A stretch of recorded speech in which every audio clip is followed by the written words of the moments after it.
Seguimos con más de noticias. Globovisión Salud nos sigue acompañando el doctor Adrián Terán, coloproctólogo. Estamos hablando sobre el síndrome del intestino irritable y le preguntaba antes de irnos a la pausa si la alimentación tiene que ver con este tipo de problema en la parte intestinal. Aunque no se ha demostrado completamente que los alimentos influyen directamente en estos trastornos del síndrome de intestino irritable, porque hay múltiples causas funcionales que hacen que el paciente presente los síntomas, es un hecho claro que la modificación del hábito alimentario en estos pacientes va a producir mejoría o empeoramiento de la enfermedad.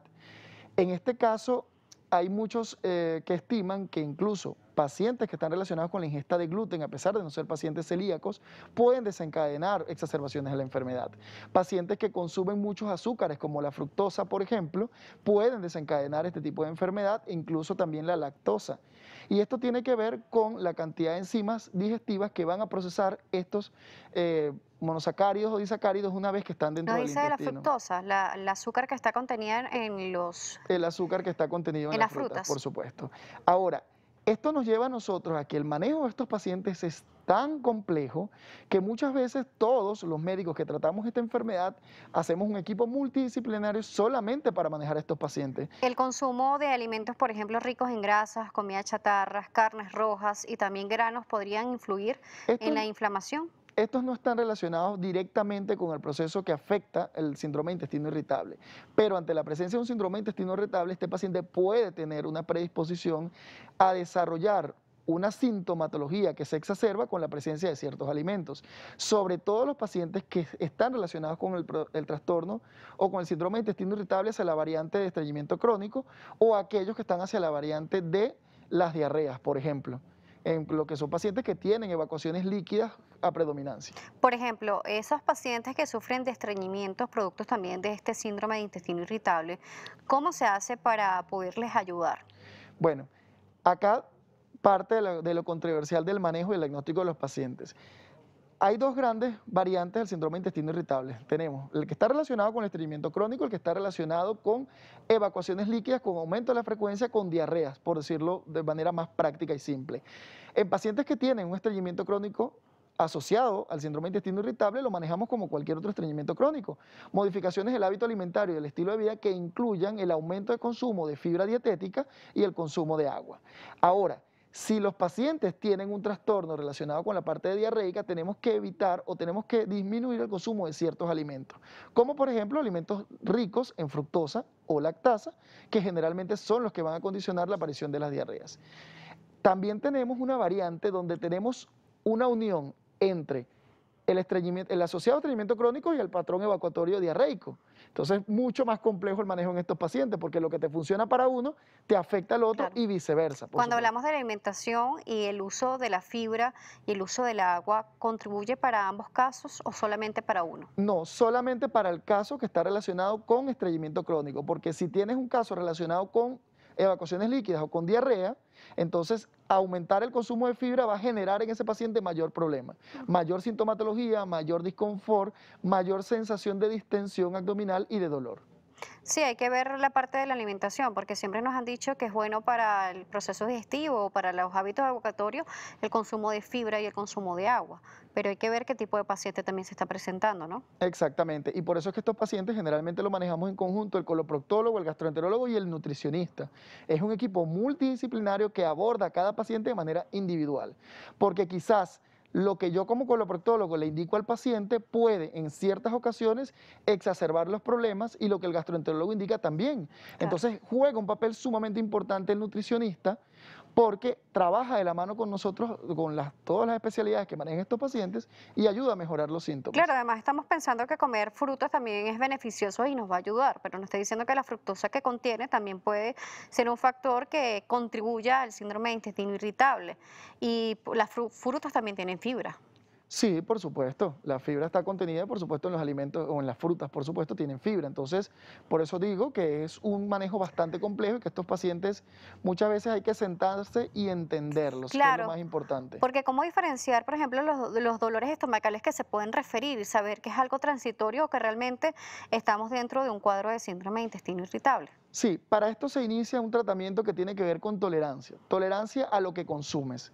Normalmente los tratamientos de estos pacientes primero van a depender de cuál de las dos variantes es, Ujú. pero adicionalmente se comienza al paciente a dar, por supuesto, inhibidores de lo que es la musculatura lisa para poder disminuir los episodios de contracción y dolor y ciertos alimentos. Eliminamos algunos alimentos de la dieta para poder, por supuesto, evaluar cómo es la respuesta de ese paciente a esos alimentos.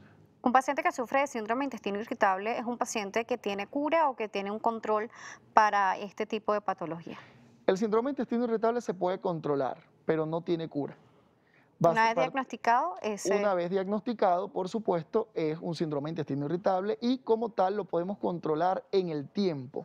Sin embargo, no podemos llegar a curar un síndrome de intestino irritable. Yo no puedo quitarle al paciente todo el intestino. Por supuesto, eso es incompatible con la vida. últimas recomendaciones que le pueda dar el día de hoy. Bueno, ante la presencia o ante la sospecha de estos síntomas, si usted como paciente, por supuesto, al comer ciertos alimentos, como comer muchas frutas, por ejemplo, o tomar medicamentos derivados de los lácteos, siente dolor abdominal, siente distensión abdominal, esa sensación de inflamación, de pesadez en el abdomen, y adicionalmente tiene episodios alternos de estreñimiento crónico con diarreas crónicas, entonces yo creo que usted es un paciente que debería acudir inmediatamente con un coloproctólogo. Justamente nos siguen preguntando sobre la fibra y nos preguntan si la fibra puede aumentar la cantidad de gases que puede tener un paciente. Sí, el exceso de consumo de fibra está relacionado con la producción o el mayor aumento de gases dentro del colon. Y esto tiene que ver porque la fermentación que hacen ciertas bacterias que están dentro de la luz del intestino, con esos productos, con ese desecho de la fibra, sobre todo si estamos ante la presencia de gran cantidad de fructosa, va a desencadenar esa gran producción de gases, que por supuesto genera distensión en el colon, genera aumento de la circunferencia abdominal con sensación de pesadez, de inflamación y por supuesto dolor abdominal, que es bastante incómodo para los pacientes. Tenemos una pregunta bastante curiosa, es sobre los pacientes con estreñimiento.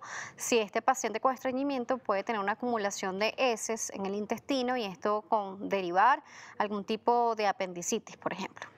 Como tal, un tipo de apendicitis no. La apendicitis aguda, bueno, tiene muchos mecanismos por los cuales se puede producir, pero un estreñimiento crónico muy prolongado puede causar problemas estructurales tan graves en el paciente que ese paciente incluso puede llegar a meritar que se le sea resecado, que le sea intervenido quirúrgicamente para quitarle todo el colon. Esto en los casos graves de estreñimiento crónico, porque llega un momento en que el colon produce tantas alteraciones estructurales que lamentablemente ese colon ya no funciona. ¿Cuándo es considerado un hábito evocatorio normal? Bueno, hay muchísimos criterios para definir esto, pero generalmente se consideran evacuaciones normales cuando usted como persona, como individuo sano, evacúa cada 36 a 48 horas como máximo. Generalmente los pacientes tienen un patrón evacuatorio diario en la gran mayoría de los casos. Y que adicionalmente no va a tener dolor abdominal cuando evacúa, no va a tener la necesidad de pujar para evacuar y no va a tener la sensación de una evacuación incompleta. Si usted no tiene ninguno de esos síntomas, podemos decir que tiene un patrón evacuatorio normal. Si usted presenta alguno de esos síntomas, entonces vamos a tener un problema quizás de estreñimiento crónico, que puede ser consecuencia de otro problema, pero eso hay que estudiarlo, por eso hay que acudir directamente a la consulta para poder ser evaluado correctamente. No a la automedicación. No a la automedicación, de hecho eso nunca está recomendado. Hemos finalizado, ¿cómo lo pueden contactar?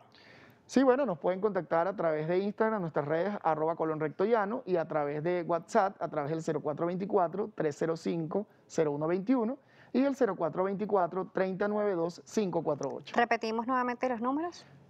0424-305-0121 y 0424-392-548. Gracias por acompañarnos el día de hoy. Gracias a ti una vez más por la invitación, Daniela. Nos estuvo acompañando el doctor Adrián Terán, coloproctólogo, colon, recto y ano, así lo consiguen en las redes sociales. Recuerde que la entrevista también la puede ver posteriormente en nuestro canal de YouTube, puede visitar nuestra red social a través de @salud_gb, allí va a encontrar el link de nuestro canal en esta plataforma digital para que pueda ver las entrevistas y también a través de mi cuenta @DanielaJSalas podrá visualizar el IGTV que subimos para ustedes y así pueden ver nuestras cámaras de la entrevista. Será hasta una próxima oportunidad.